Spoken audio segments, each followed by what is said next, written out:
Hi, this is another aircraft instrument. This is the fuel flow and the fuel use indicator.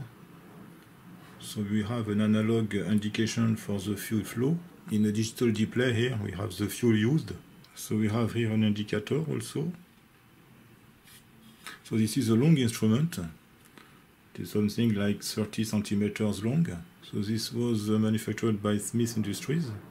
Okay, on the rear of this instrument we have, as usual, a circular connector. And here we have the date of manufacturing, probably, so it is in 2000. So let's open this thing to see the technology inside. So normally we should find a microcontroller or something in order to drive the dot matrix display. So let's see. I will start to remove the round T-seal here.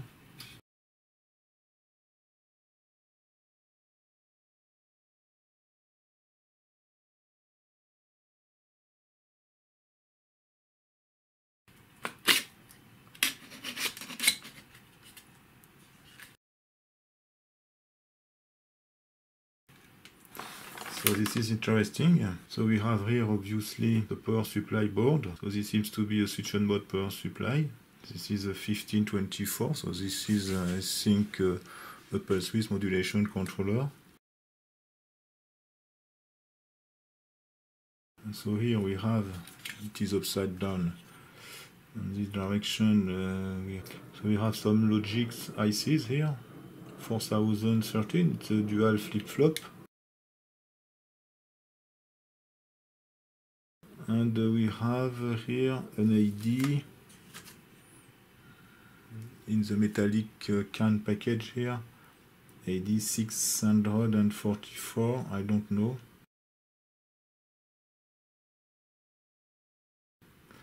Here we have an AD 584. So here I cannot read, but it should be an AD 644 also, the same as this one. So they are all military specifications. You see that you have the 883 here. So here we can see that we have this ferrite transformer here. So here we have the DC motor, and here the potentiometer for the feedback.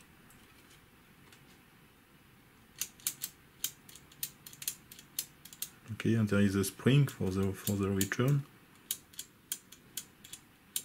Okay, so let's see the other boards. So I think this thing can be interesting to study, to do the complete reverse. We can see that we have specific hybrid modules, and maybe there is another one here.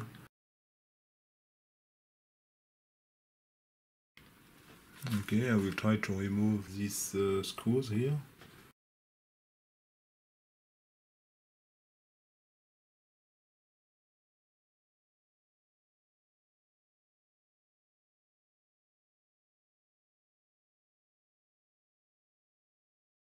Okay, so we can see in details this board.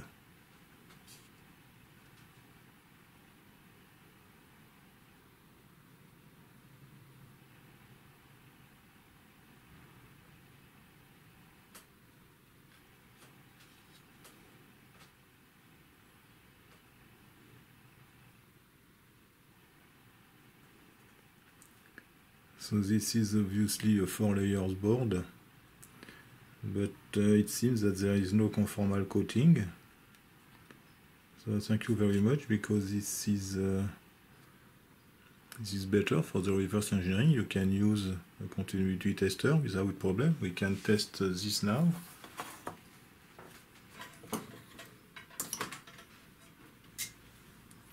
For example, the ground, which should be common here. Okay. So this is perfect. So we have these two ceramics part here. AD11, 755. And this one is an MT7216. I don't know. And we have some bodges here.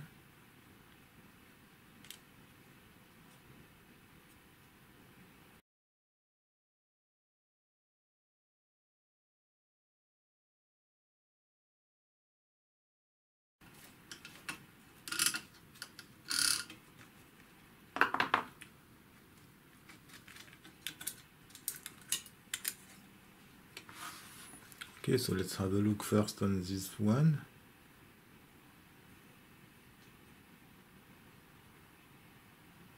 Okay, so this is the processor board. This one was it's a little bit loose. It's strange. The socket are not the best one. There is some glue here or some silicone, but this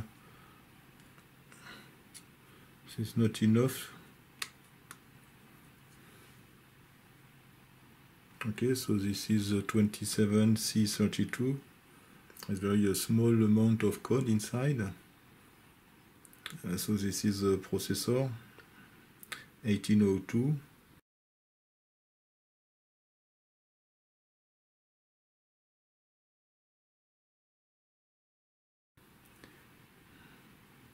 And we have probably, I don't know if it is an SRAM or something else, 1822.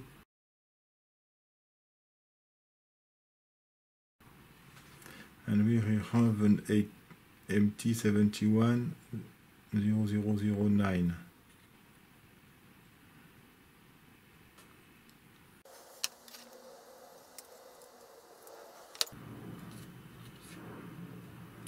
So we have some specific hybrid modules in ceramic here. So I don't know the purpose of this board. So here we have an 74C375. So this is a register, 8-bit register. And here we have an 74LS26. This is the logic ICs, and here we have an LS123. So this is a timer, a dual timer. We can see capacitors there for the pulse width and the resistors associated. And here we have an LM193. So this should be a dual comparator, I think, like the 393, but maybe with military specifications. So this is a dual comparator, and probably these adjustments permit to adjust different thresholds. And here we have an AD644, one more, and this unknown part here.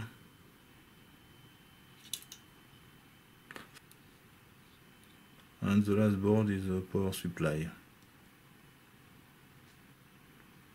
So we have a transformer here, and we have another one here, which is this one. Is obviously for a suction mode power supply, and we can see the flat flex here, which is connected to this board, probably. So this is maybe the transistor which permits to switch one winding of this transformer. So this is the suction mode controller. We can see that we have two coils here. So this is for the input filtering, obviously. So this seems to be a varistor, maybe.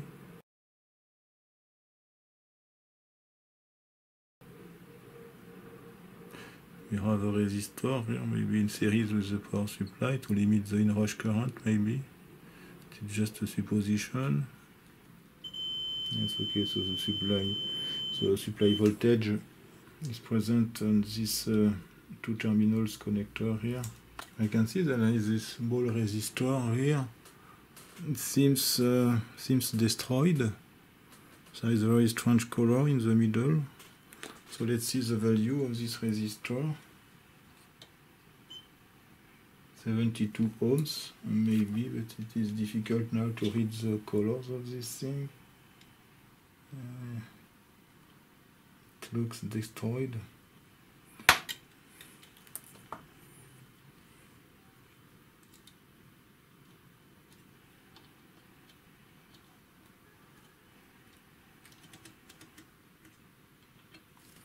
It is strange that I cannot see anything connected to this positive side of the bridge rectifier.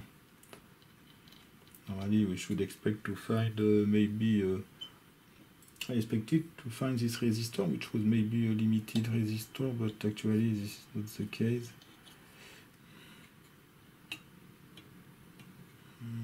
I'm checking all the positive terminal of capacitors, but none is connected to this. This is probably for the switched mode power supply. So this is weird. Okay, I will remove this board also.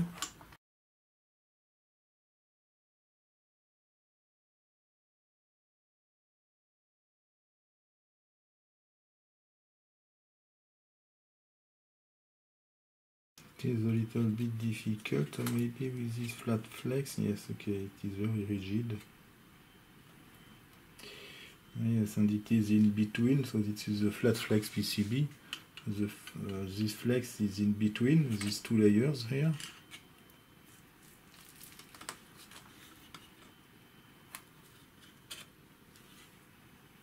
Okay.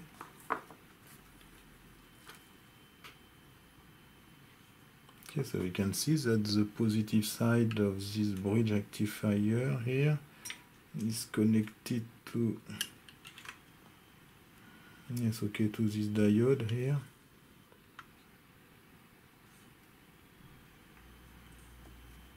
And to this one.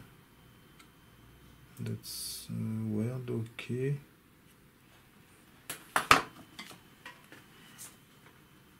Okay, so we have this kind of protective diode which is in series. Okay, and this. Okay, so this goes to these capacitors. They are in parallel actually. Not this side. Yes, okay. Okay, they are in parallel. Okay, so this is just the power supply for the switched mode power supply. Okay, so all other voltages are generated by this transformer, for the flyback transformer here.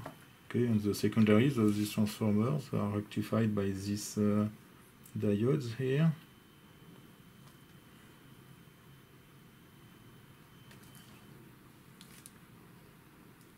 And this,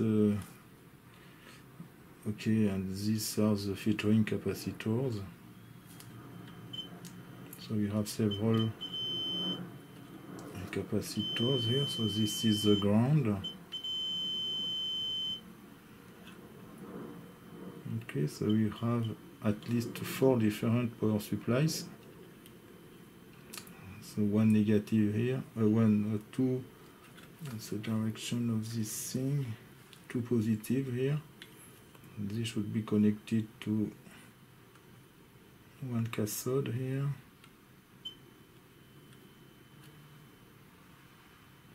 No, this is the ground. Okay, this one.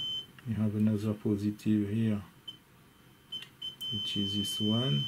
Yes, it is connected from this track here. So this is the ground. We have a third positive power supply, which is this diode here. And we have one negative here, which is this one here. And we have another one here. So this is a negative also, which is this one. Okay, they are in parallel probably. Yes, okay. So it seems that we have at least 4 power supplies here. And we have, okay, we have also this capacitor here. Okay, it's connected to this diode, obviously. Okay, so this board is not complicated. So we have the input transformer here. I think with only one secondary. Secondary is rectified by these 4 diodes. And we have these 3 capacitors in parallel which provide the filtering of this power supply. So I think we have 20 volts or something like that across these capacitors. This permits to generate the other power supplies using the switched mode flyback transformer here with all these diodes here and these filtering capacitors.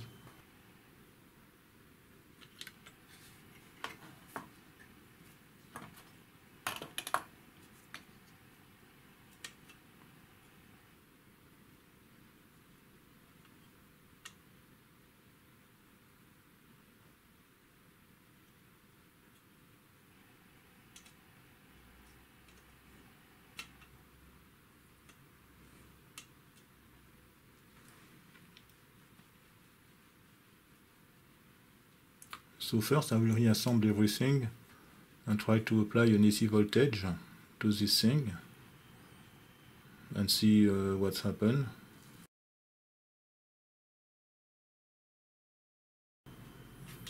Okay, so I think we can apply directly a DC voltage across these capacitors here, because the purpose of the transformer is just to provide the DC voltage across these capacitors.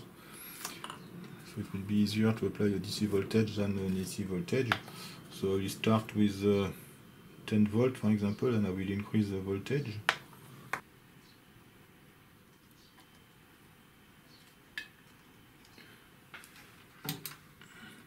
So I will start with 12 volt for example.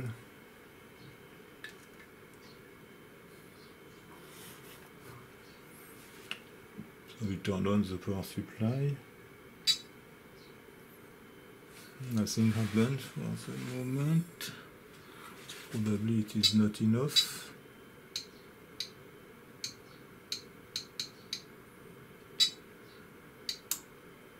Okay, 13 volt, I heard something. 20 volts.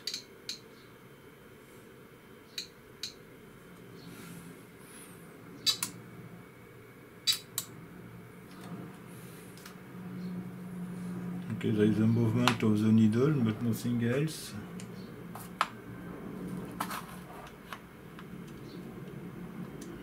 But there is a regulation, because if you try to move the motor, it will recover the position.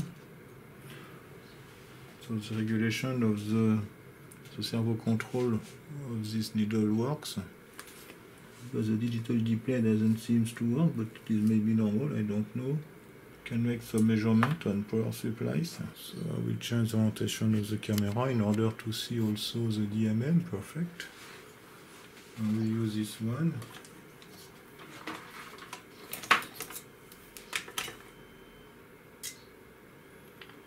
I will fix the range to 40 volts.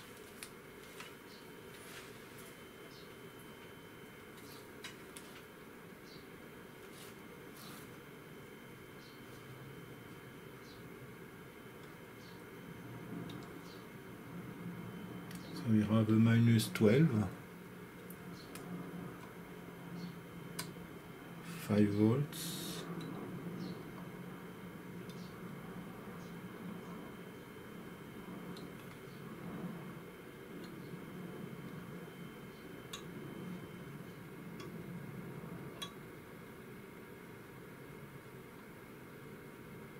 Plus 5, plus 7.5.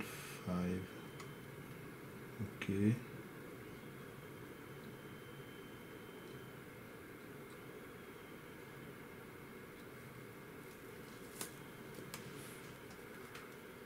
I will check if we have 5 volts on this logic ICs here.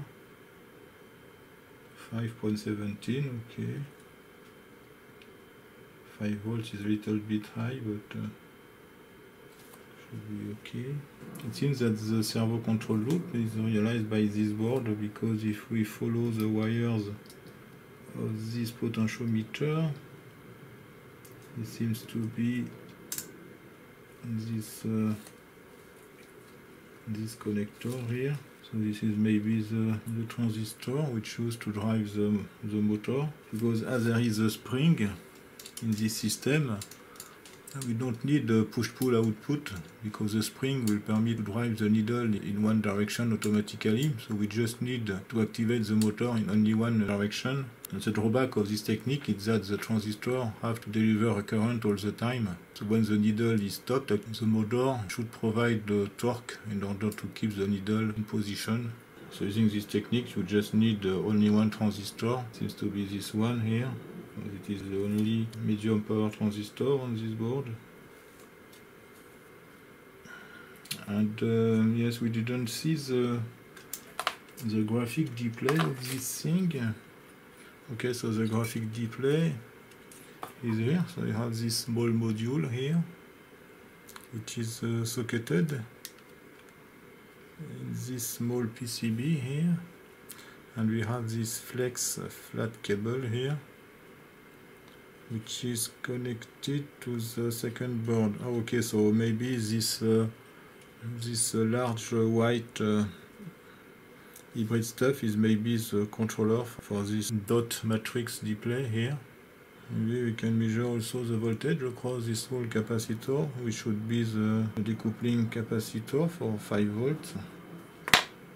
To be sure that the 5 volts is present on this board. So I reconnect the power supply.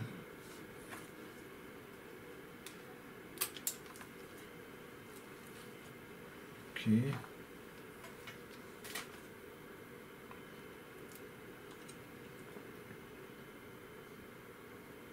Okay, you have 5.4 volts.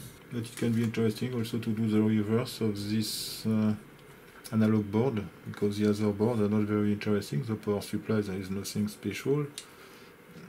After you have this board also with probably the interface with the display here, and all the input-output from the rear connector seems connected to this board also. So I think I will start to do the reverse of this board, even if this instrument maybe cannot work. At least I would like to understand the front end of this instrument. Okay, I have extracted the code from the EEPROM, and I have used the disassembler in order to extract the assembly code of this EEPROM. So here is the code of this 4 kilobytes EEPROM. So I don't know the assembly language of this processor, but seems not complicated. There is not a large number of opcodes.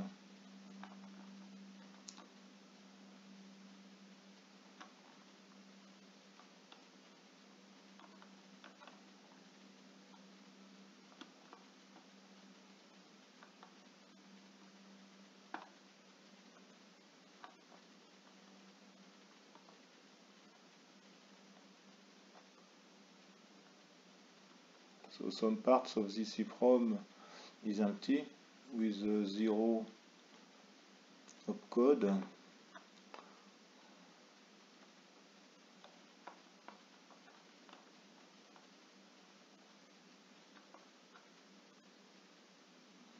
There are probably also some tables at specific area of this EEPROM. This may be the case here. I don't know if this code has a sense or not.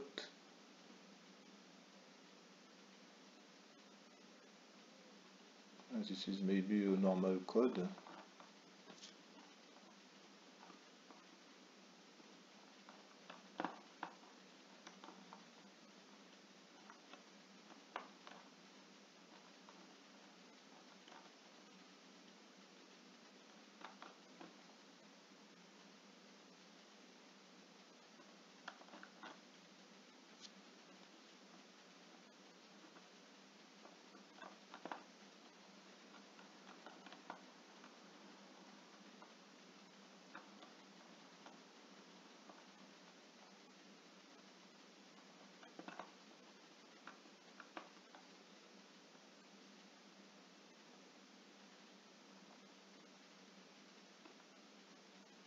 So here there is a very strange code. So this is maybe a table, as you can see here. So this code, I don't think this is real code.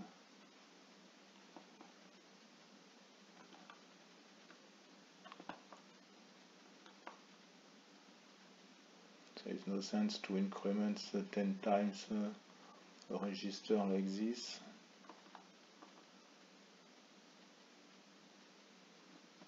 And after that you have an idle code here, which is probably a NOP, a no operation code. So this is probably a table, but I don't know the purpose of this thing.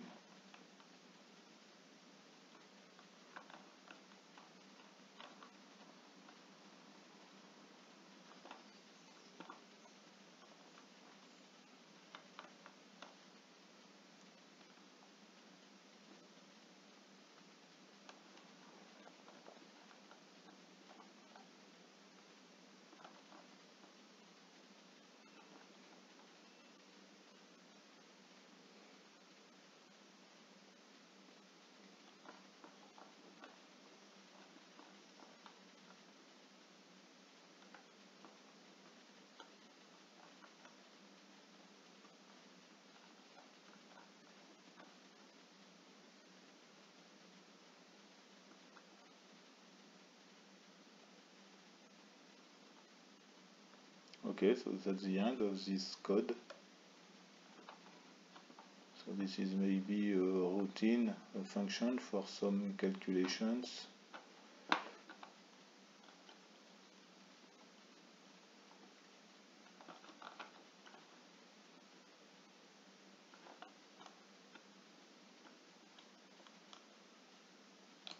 So thank you for watching and see you next time for the next step. Bye bye.